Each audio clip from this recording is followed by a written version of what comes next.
Okay, guys, let's go over a little bit of review with writing point slope equations and graphing.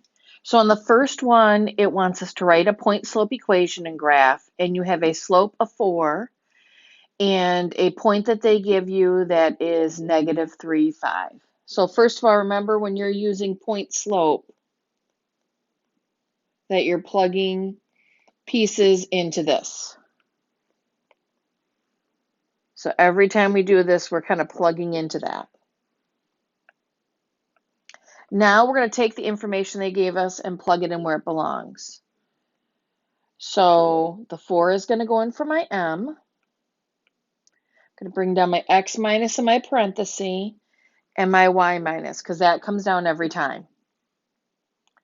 Now this is going to be my x sub 1 value. So that's going to go in here. So -3. And this is going to be y sub 1. And that's going to go in here. Now, out of everything we have, the only thing we really need to deal with is this part right here, because 2 negatives will make a positive. So this is going to become a plus. So this is your point slope equation.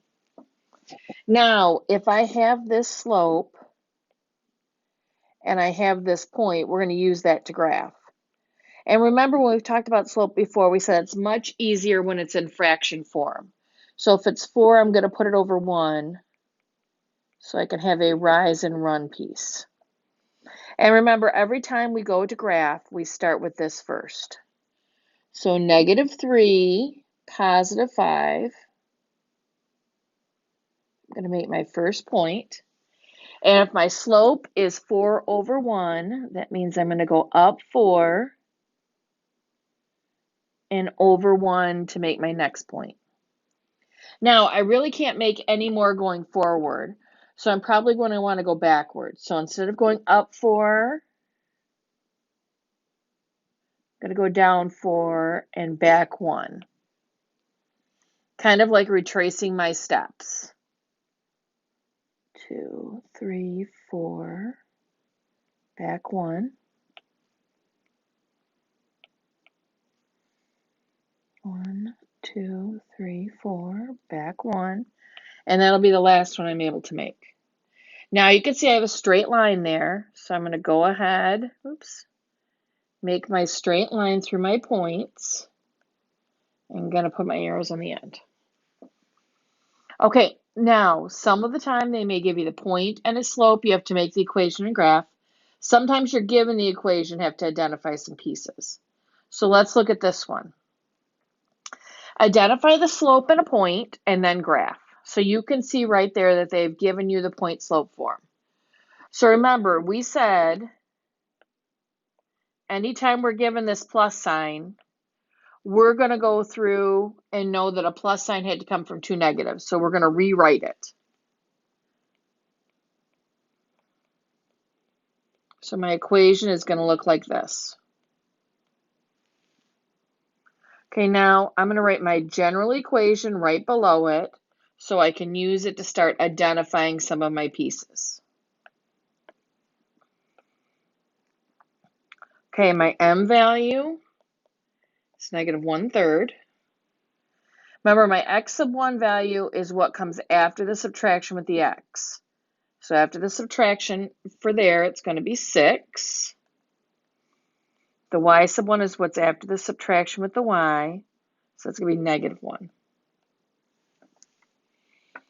Okay, so this is my slope.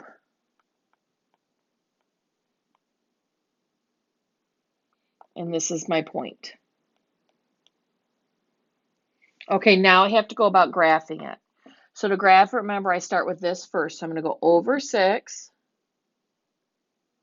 and down 1. There's my point. And I know my slope is going to be -1 over 3. So I'm going to go down 1. Oops.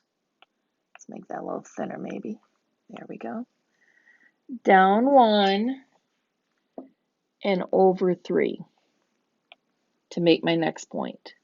Now, I can't make any more going forward, so I might have to work backwards.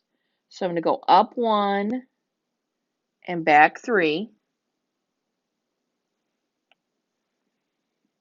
up 1 and back 3, and I'm going to keep going until I run out of room.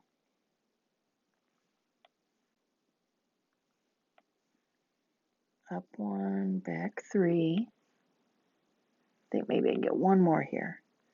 Up 1 and back 3. Okay, now you can see your line emerging there. So we're going to go ahead and draw our straight line through that. Arrows in the end. Okay, go over the other ones in your notebook, and this will be our warm-up tomorrow.